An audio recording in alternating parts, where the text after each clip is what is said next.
you from? Tell them where you been. Man, I've been everywhere. So I was born in Brazil, and my family immigrated to the U.S. when I was about 5 or 6, and I lived my whole life there till about 28 years old, and then I came back to Brazil in 2008. Meant to only spend about 3, 4 years here, but as usually happens with people that come to Brazil, Brazil changes you, like it snatches you. And then I've been here since 2008. I have no plans of leaving anytime soon. Or if I do, I think Brazil will always be like my home base. And it's a place I'd like to retire. And yes, I've been living here in São Paulo City, the biggest city in South America. Over 23 million people in this city. Exactly. It's It's as huge. big as New York 3 times. Yeah, yeah. And it extends, because when you get those big numbers like the 20 million, they're counting like the greater Sao Paulo area, the people that are in and out of the city. But even the city proper, it's about like 9 million. It's still a lot. It's still a lot, and you feel it. You gotta understand, y'all. I don't mean to throw Phil on the spot, but when y'all saw my Instagram, I had Phil doing a song on there, and it was "No Woman No Cry" by Bob Marley, doing a tribute to Jamaica because of the hurricane and the devastation that took place. I would like to ask Phil if he can bless the YouTube people with the salute, suje. How you say it? Salute, Salutes, sauji, Saúde, sauji, yeah. sauji to Jamaica. But you know what? I, I I, know he got some other I, stuff, I got, but I got something else I wanted to sing for you. okay, okay, Let's see okay. if I can get this. 'Cause it's actually a song I like even better than No Woman No Cry. But maybe I'll do both if I don't fuck this one up. Something like this. You know this song?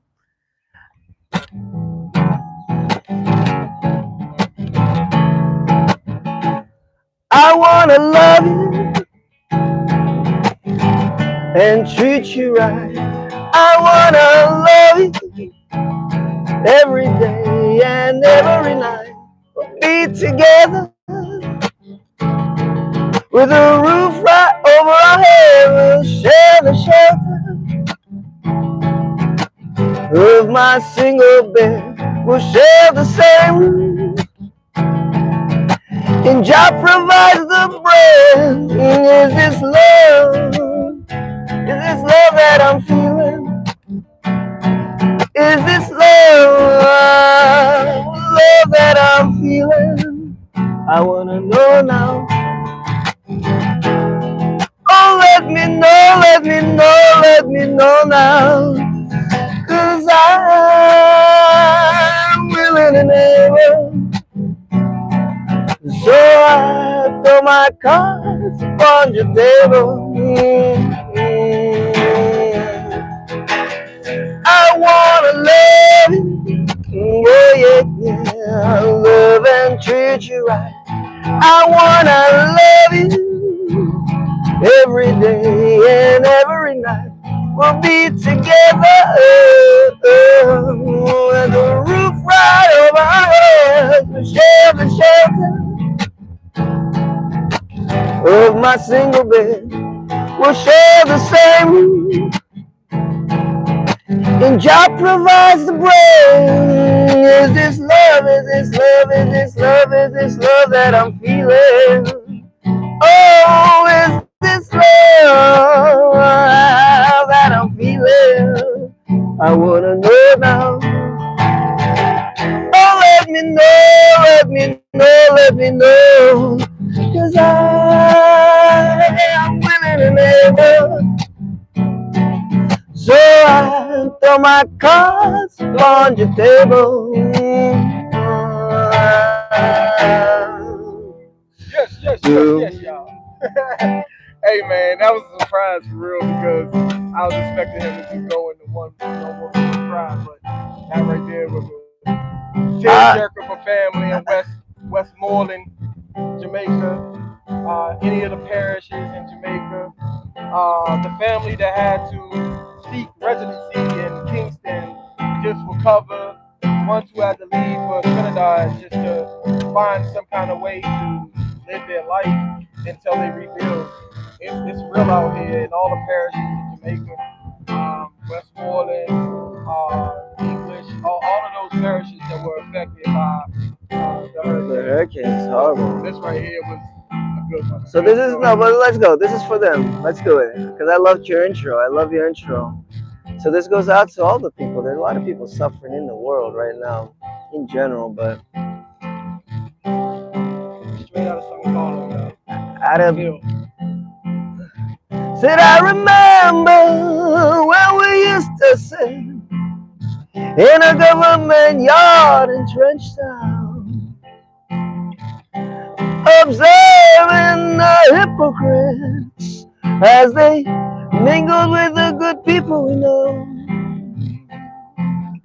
Good friends we had, good friends we lost along the way. Yeah, yeah. In this great future, you can't forget your past. So dry your tears, I say. No woman, no cry. No woman, don't cry. Hey, little darling, don't shed no tears. Whoa, no woman, don't you cry.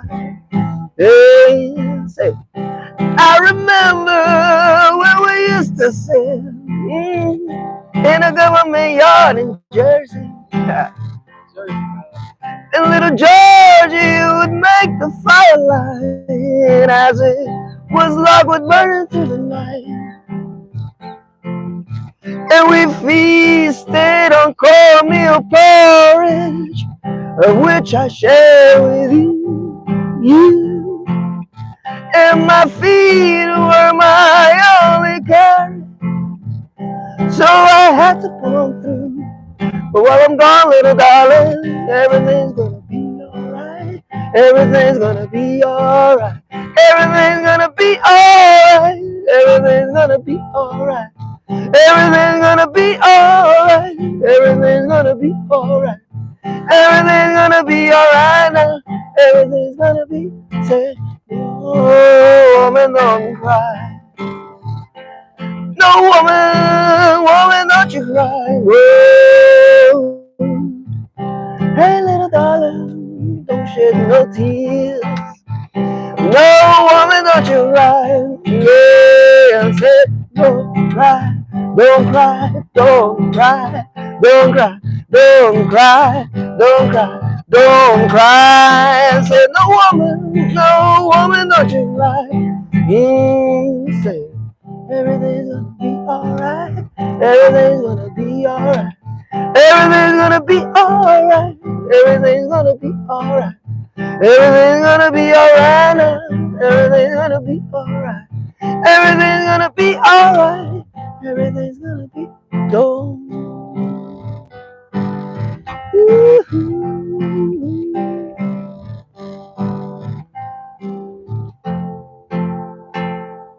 Yo, straight out of Sao Paulo. Straight from Philly. Straight, Straight from Jersey. straight from Straight from University City, University City. not Penn State University City, but U.S.A. University City. Straight in Sao Paulo, Brazil.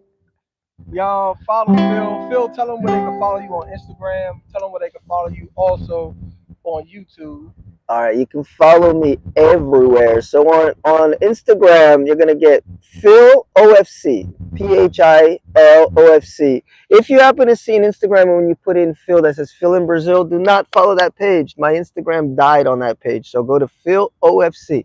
That's where you're gonna find me. On YouTube, you're gonna find me on Phil in Brazil, and on YouTube I do a weekly, well, almost weekly live cast where I talk to expats and just talk about how life is down here in Brazil, the real stuff, just day-to-day stuff, how to deal with like getting documents, getting food, just real practical advice and travel tips.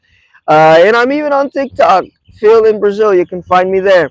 And on Instagram and TikTok, you see more of my day to day. When I'm around, I see something nice. Real stuff. Yeah, because it's tough on YouTube, to edit down all those videos. So I Right. keep the live stuff on YouTube, and then the day to day dishes that I've eaten. I take the famous Instagram food shots and all that stuff. That's all on Insta. So follow me there. Be And glad to then have you. if any of y'all follow me on Instagram, Y'all can follow Phil. You'll see his Instagram on my Instagram, so you know that's the official that he's talking about, his official page. And if anybody's in question of that, you can go ahead and send me a DM or send him a DM to the one officially that he told you about. So he'll see it and he'll follow you back or what have you. So I'm quite sure you'll see a response because I've seen responses. And I wasn't sure if he's gonna hit me back because I know he's busy. I'm running around, and I definitely wanted to get up with this brother, man, and link up so he can do his thing and give more of a real perspective of Sao Paulo, Brazil, more real perspective of what's going on, not just as expat. He's not even really an expat. He's actually a Brazilian. He was born here. He just left and expatted himself to Yeah, the I'm U.S. I'm the Brazilian expat. You know, Yeah, my he's a my, my, Brazilian. my show is the Brazil Expat Journal. Hey, for real? It is. I'm so sorry because Yeah, I had no clue. You kept saying yeah, that, and I was yeah, like, "Is that what he meant?" So yeah, yeah, now I get it. Yeah. yeah. So here we have it, man. My man Phil. Y'all enjoy the music. We're gonna do some live too. So we're not gonna bother him too long with YouTube live feed because he does a lot of stuff himself. But we're gonna do some videoing and stuff like that and talking. So you'll see more content on YouTube, and he's gonna show you more content when he feels like it. So we're gonna let Phil do another song, and then we can Oh, personally do some interviews ourselves. well, this is one of my favorite Brazilian songs. It's actually the it was my mom's favorite song too. And she said she always thought about me when she sang it. And the lyrics go like this: foram me chamar, eu estou aqui, o que que há? Like they went and called me. I'm here. What is it? And then he says, eu vim de lá, pequenininho. Mas eu vim de lá pequenininho. I came from over there when I was little, when I was really little. And someone told me, when you get here, walk on this ground carefully. So I relate to these lyrics. You know what? I just learned that because when I physically Yeah, came to yeah, Brazil, yeah. I was watching every step because I almost fell literally Yeah, no, face no, down. yes. There's a little aspect to it. Yes, it is. So this is a song for like the travelers. It goes, foram me chamar, estou aqui, que há? Foram me chamar, estou aqui, que há? Eu vim de lá, pequenininho. Mas eu vim de lá, pequenininho. Alguém me avisou pra pisar nesse chão devagarinho. Alguém me avisou pra pisar nesse chão devagarinho. Sempre fui obediente, mas não pude resistir. Foi numa roda de samba que juntei minhas bambas pra me distrair. Quando voltar à Bahia, terei muito o que contar. Ô padrinho, não se zangue, que eu nasci no céu e não posso parar. Foram me chamar, estou aqui, que há? Foram me chamar, estou aqui, que há? Eu vim de lá, pequenininho. Mas eu vim de lá, pequenininho. Quem me avisou pra pisar nesse chão devagarinho? There y'all have it, man. Phil. Y'all, tell them also about your ventures as far as live music in Sao Paulo. Some of the things that you just had going on this past week. It's been a holiday for the last couple of days here, Yes. so I understand you've been really busy. Well, Uh, actually, oh, sorry to cut you off. I was gonna say, guys, if you want to follow another Instagram page, it's called Conexão 337. CONEXAO. Conexão. Maybe there's two N's in there. My Portuguese is terrible, but this is an idea, that came about with a friend of mine, Jordan, who's also from Jersey. You can follow him at Jersey English or Somos um Só. And basically, we found a spot downtown where we just, we rented it out. We made it as a space for artists to come in there. We had shows, open mics, book launches, sold a few products and stuff like that. And it went really well. It was last year, and then this year we moved to a new space. It's bigger, more ample. Is that the word? It's got a lot of stuff going on inside. We've hosted ballroom events. We've had another book launches. We have open mics. A brother of ours just put a studio in there, and it's a lot of this thing where we get a lot of black expats, especially. They want to connect to the black Brazilians and create that bridge, and that's why the place is called Conexão 337. You know, the connection, and the 337 is just from the address of our original spot. Um, and it's just this whole idea of connecting the different cultures. So we got this spot downtown at Clube do Bem. So follow our page at Conexão 337, and that is very pleasurable for me because when I came to Brazil, I came to really live. So I really needed to figure out how to get money, how to get work. Uh-oh, the storms are coming, guys. Like that's the São Paulo special. Now the weather changes real quick. So to be able to get back into art down here is really important for me because that's what I used to do up in Philly with, you know, First Fridays. We used to do a lot of shows in art galleries at University City and UPenn. And I wanted to get back into that down here. It took a long ass time, but now, like, it seems like the underground scene in Sao Paulo is really hot. There's a lot of good artists, a lot of great artists in the underground scene here that are also in that mentality of like, it's more of a global mentality where they're blending. It's still very Brazilian, but they're not afraid of like the American sound. I think when I first got here, there was still a little bit of that division because I would feel it. Like I would go, you see, like I love my Brazilian as much as I love my American music, but when I play American music, it came off as like being kind of snobby. Like, oh, well, you're in Brazil, play. I'm like, man, for me, they're both great. And now it seems like people are more accepting of it. Like they see that it's this blend. I like the blend, like the samba with the blues and all that. So it's a very rich time. If you want to see a lot of good music, a lot of good culture, especially in São Paulo. São Paulo is a hub for black culture, man. We were talking about this, Mario, how in Brazil it's very segmented as far as where people feel that they can and can't go. You know, and black folks are usually kind of relegated to the outskirts of the city. So when you get to an area like Avenida Paulista, which is like the Times Square, you know, Broadway of São Paulo, you don't see as many black folks because that's not their space.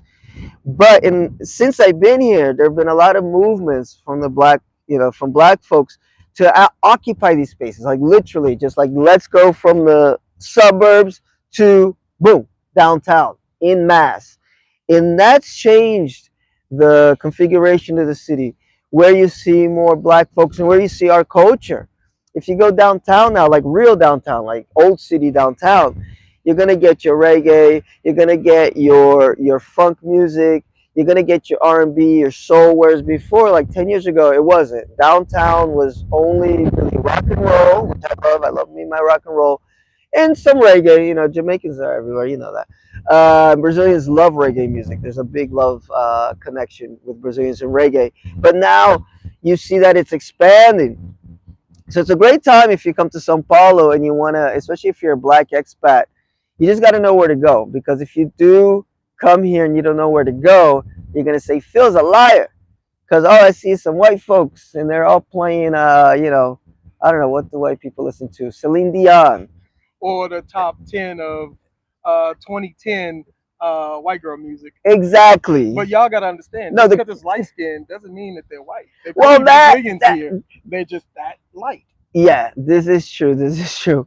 But so because you know when people think of coming down here, you get a lot of Afro tourism. You know, they usually go to Bahia, of course. I mean, Bahia is the black hub of Brazil. It's the New Orleans of Brazil. It's where you want to go. Rio also has a very vibrant, you know, in your face black culture.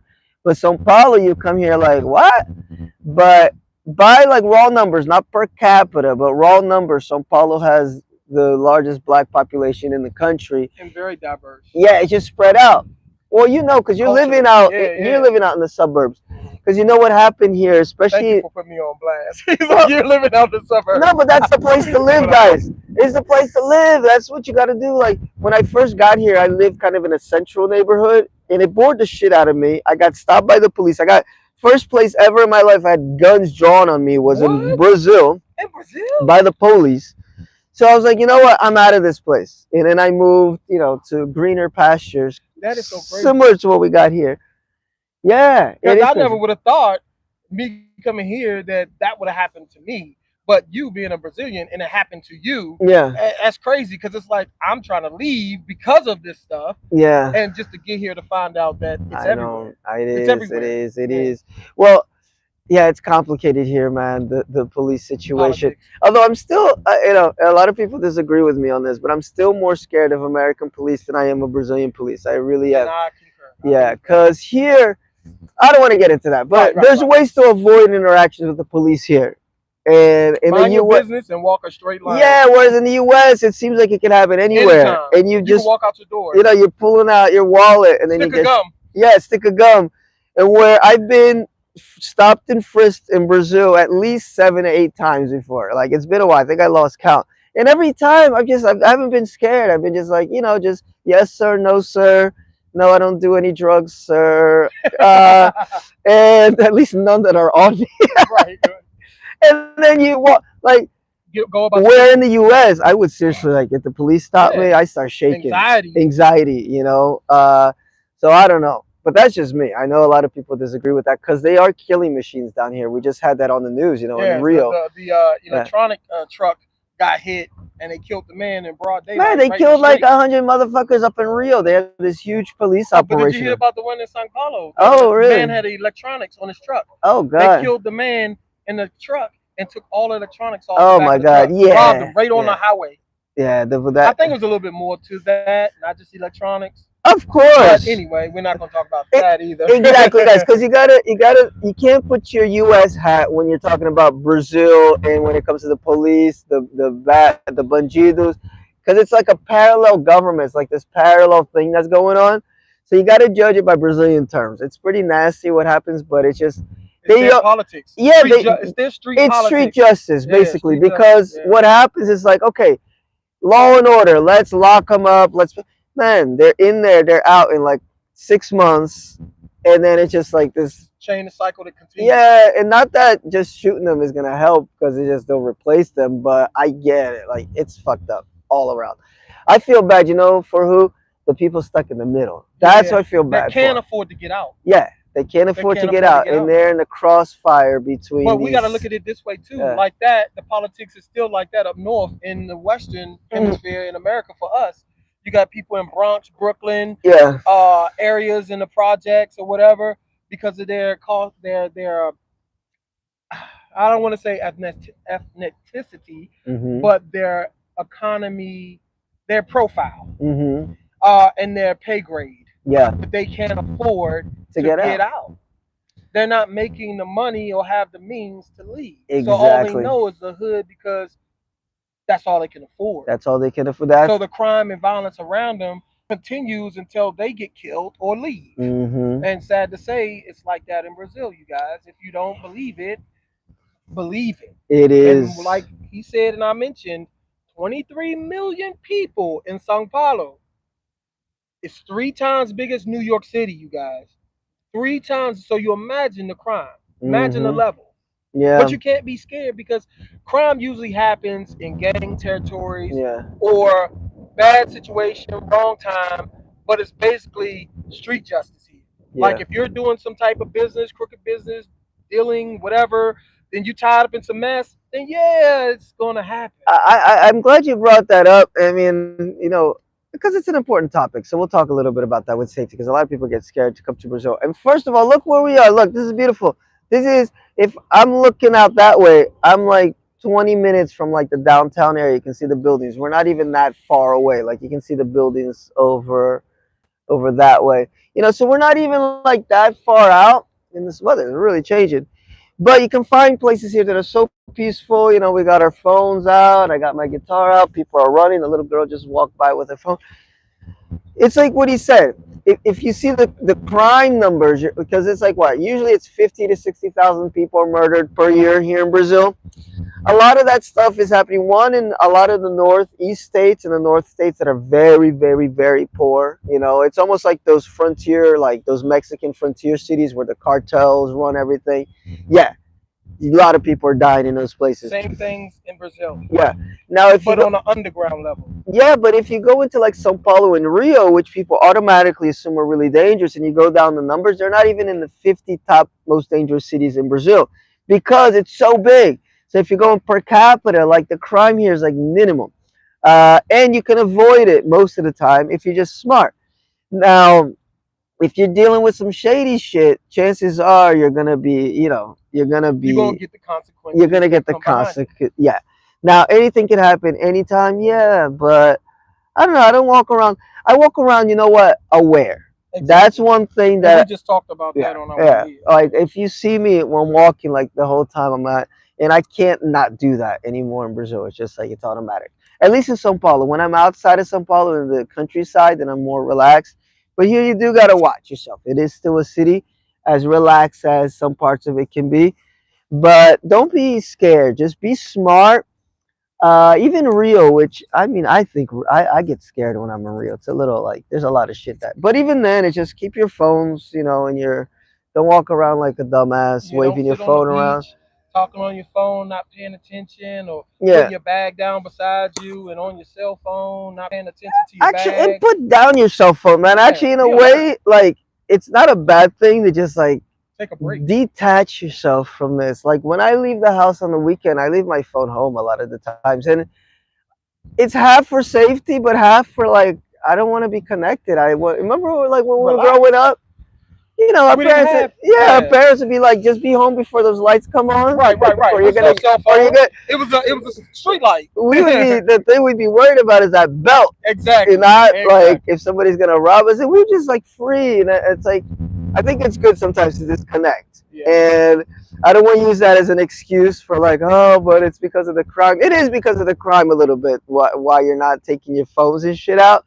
But there's a positive. Look at the silver lining side of it all. But have fun.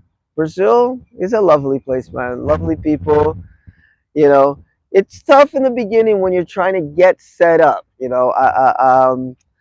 The last friend of mine that went through this, she almost quit Brazil because she decided, hey, I actually want to live here. And when you make that decision, just do. I hope you have a very strong relationship with God, with your spirituality, because you're gonna have to pray. Because the bureaucracy is like it. It'll drive a cow mad, like my mom used to say. Man, And that's the term, a mad cow. yeah, I'm very chilled. Like I've walked out of banks here, just like scene from a movie, like motherfuckers.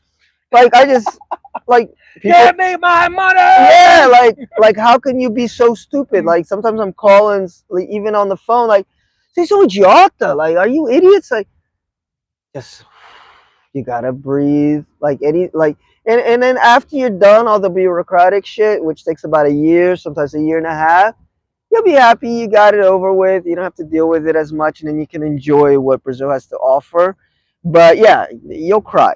You will definitely cry. It's expensive. It is confusing getting legal down here.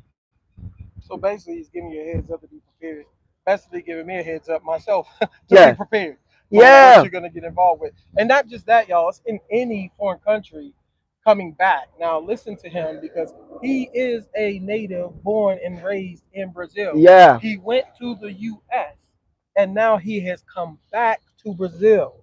And he's telling you how difficult, even at that point in time, it is. Exactly. So even as a natural, like I didn't even have to get as much paperwork as somebody who's a foreigner completely, and it was still a pain in the ass.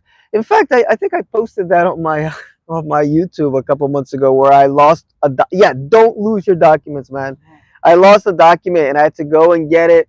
I took the trip all the way out there only to find out that something I don't even remember what it was. I just know that I was mad and I was like, fucking hell, I gotta come back another day. So read all the little things that they say to bring with you. Here in Brazil, they have this thing called a pasta, like a folder. Keep all your documents, keep the original copies and notarized copies. Anytime you got to do anything, just bring the whole And damn don't thing. forget, like you said, make copies of your passport, make Yes, copies of your visa, yes, because you never want to give somebody your physical passport or your physical visa. You want to make sure you keep those on hand at all time, close by you, and you don't want to be without it. Hmm. At the end of the day, I got mad copies of everything because you never know when something's going to happen and they want to hold your ID or they want to hold your paperwork. But here you go. Here's my paperwork. Here's my paperwork. So when you have it, it's the official copy, Hmm. but it's not my original. Yeah, it's Even in complicated. Thailand and Morocco and places like that, don't give your original copies of your passport. And they be like, oh, okay, you want to rent this motorbike? We need to hold your passport. Mm. No, never mind. Yeah. If you don't take my cash, I'm not giving you my passport. No, yeah, definitely Yeah, don't do that, guys. Definitely don't do you'll that. be trapped. But just in general, like if you lose documents down here, you're in a world of hurt. And especially if they're international documents, forget about it. But yeah, the bureaucratic side of it, guys, it's a pain in the ass if you want to one day buy a house, if you want to rent something, if it's not easy, but you get through it. Brazilians love paperwork. And then you enjoy the country. Once you got all that out of the way, then you realize you're in a beautiful country. The nature aspect of it is from another planet. Wonderful food, wonderful people. There's little things you got to learn culturally about how to make friends here. It can be a little difficult to make friends here at first. And And I always make friends over food, you do. especially going out to eat But that's and learning the language of the foods too. So Yeah, that's where you learn. Like we always talk about the difference between like the honeymoon phase versus the actual living phase in a country. And in the honeymoon phase, it seems like, oh, it's so easy to make friends. It's so easy to do this. It's actually not. And I'm not gonna put her name out there, but the same girl that also finally got over her bureaucratic shit. I remember she'd call me crying, about why are people here so difficult? I can't make any friends. I'm so lonely. I'm this. And it's like, yeah, been there, done that. Because Brazilians are very surface level. They're very friendly, you know, and they'll hug you and they'll embrace you and they'll have you eat at their house and they'll say, "Oh, let's do it again. Yeah, let's set up a time. Let's set up a time." And you'll never see that person again. And you'll get your feelings hurt. You're like, "Oh, I thought I made a new best friend." You didn't. You met a very friendly Brazilian who maybe you'll run into again in like 6 months and they'll be just as it's like, and you're like, wait, you ghosted me for like what happened? It's just the style of the culture here. It takes a little longer to actually really make real friends that are going to be like long lasting. But when you do, they're like the best ever. Um, yeah, but it's tough. It's tough. Brazilians are very face value, and it's not like they're being fake. They're just I don't know, something about the culture. Like it's seen as rude to be impolite. You know, in that sense, it reminds me a little bit of Southern American culture, where they're like, it's all about appearances. They want to keep up. what you have, how you look, keep up with the Yes, Joneses type yeah, and it's not like an authentic, you know, experience. experience. It's almost like when the South, and it's like when they call you darling or Like, something, all right, sweetheart. sweetheart, and really they're like cursing you out. uh, That's Brazil. When they say querido, querido, or querida, querido and querida literally means sweetheart. They're shading you. Uh, but it's what do you call it? It's this transition. You get through it. That's what we talk a lot about it on our YouTube channel, because it's more for like people that really want to like get into the culture and be here long term. It's different than when you're here just for like 2 weeks, 3 weeks, going to all the parties, eating all the food. You're gonna have the best time of your life. But when you're like, oh, now I gotta pay my rent, figure out where to live, this, that, and the third, it's a tough country, y'all. It's a learning curve. It's a hard one, but you get y'all, we it. gonna get ready to kind of wrap it up because we got a little rendezvous points to meet so we can get up out of this rain. Yeah. By the way, São Paulo, if you're coming down here, bring everything on you when you leave your house. An umbrella, which I actually I did. Rain boots. No, I did the rookie move. I brought nothing because I really thought it was gonna stay hot the whole day. But usually I always, usually if you see videos of me, I'm always with my bag, because in it I got a jacket, I got an umbrella, I got maybe a pair of socks, because the weather changes. Here the joke in Brazil is like as quatro estações em dia só. It's the 4 seasons in one day.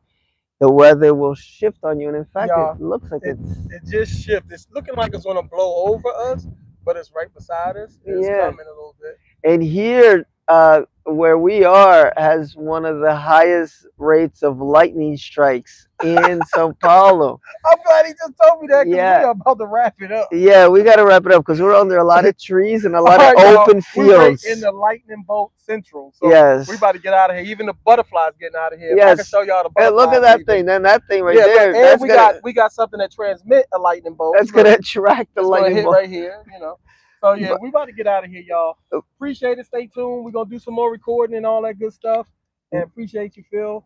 And we're gonna tap in and you're gonna see some more footage after we get out of this rain. yes, you guys. Although I bet you it's not even gonna rain for real. It's like it's threatening to rain, but it looks like it's stopping. Like on fake Yeah, it's rain. fake rain. It's not gonna rain for real. But that's São Paulo weather. It's so funny the way it switches up. Oh my god, it's so funny. I can't stand the rain.